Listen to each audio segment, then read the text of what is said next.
Homer Odell and Bulldog Brower, it could have been the Crockett's, because Homer Odell did manage for the Crockett's in the late 60s, early 70s, or depending on what time period it was, it may have been the IWA and local shows, because Bulldog Brower appeared for the IWA in between, say, 74, 76, that era. Maybe Homer Odell had worked some of those shows. I'm not sure. But one way or another, And I guess in upstate South Carolina, they might have been getting North Carolina television. Maybe a yes. possibility. Yeah. It could have been the IWA's, little mid 70s run there, or Crockett any number of years. But Homer Odell he'd been a wrestler, but he as he aged and got tubby, he became a manager. And he was one of those unforgettable characters you only in the wrestling business, right?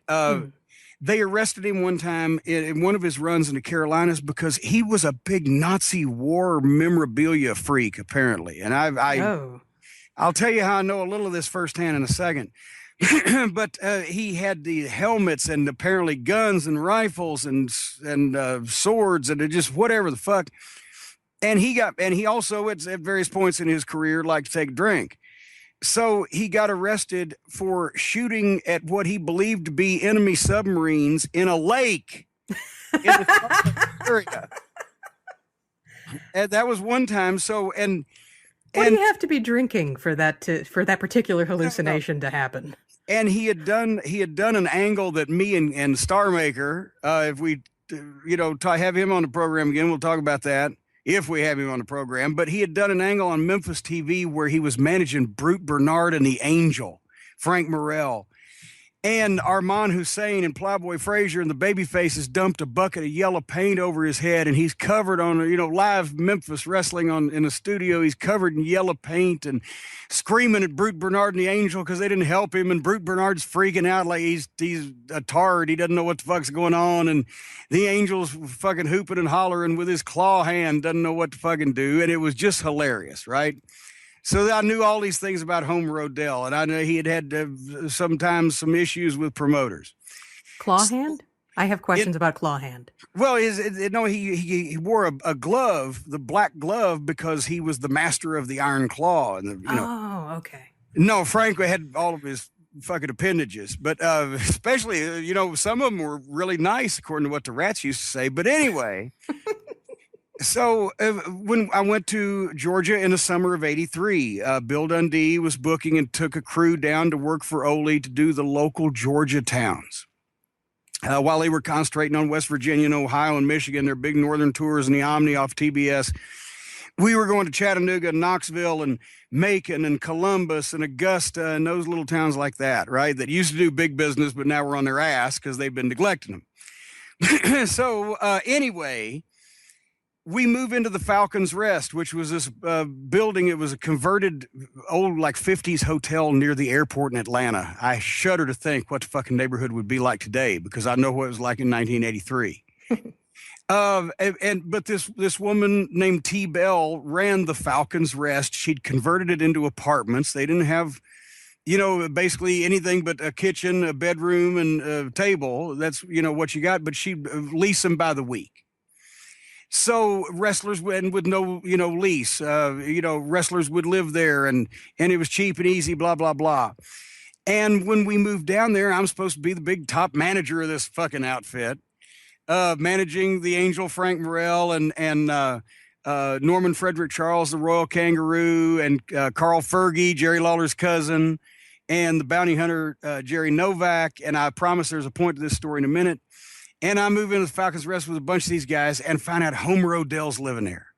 Oh. And just weeks before we've moved in, Homer Odell set fire to his room, not on purpose. He was cooking, and his room caught on fire. When the fire department came in, there's all these Nazi war helmets, all these swords and knives, and all these uniforms and these swastikas hanging on the fucking wall, right? And so then come to find out, now here's where the boys start ribbing me, right? Because I've been in business 9 months. And Frank Morrell knows him, and I know this. And he starts saying, well, you know what? Homer was looking for work, and the reason why he's living here is because Ole said there was going to be a new territory starting up, and when they got started, he could be the top manager. But now it's going to be you, and Dundee ain't going to use Homer, so you've taken Homer Odell's job, so stay out of his sight. and out of the way of his swords. So I spent the first 2 weeks that I lived there looking both ways. Whenever I would live in my apartment on the second floor, and I would run down the hallway to one end or the other of the staircase to go to the first floor where I would pop out and try to stay away from fucking Homer Odell, because they had me convinced that he was this fucking maniac, right? Was mad at me. I'd taken his job and he wanted to kill me. So finally, one day, about 2 weeks in, I've been living here. I've avoided Homer Odell at all hours of the day and night. He lives on my floor somewhere, but I've never seen him. And it's literally a straight hallway up and down. So you'd see anybody that came out the door. Never seen him. Then finally, one of the guys, we're going to ride to Augusta. We're leaving at 5 o'clock, right? And they knock on the door and say, hey, can I borrow whatever? Yeah, sure, a towel. I don't know. Here, I'll be right down. We'll jump in the car. Maybe it was Ronnie West, or I was usually riding with Frank Morrell, Ronnie West, and Bill Dundee.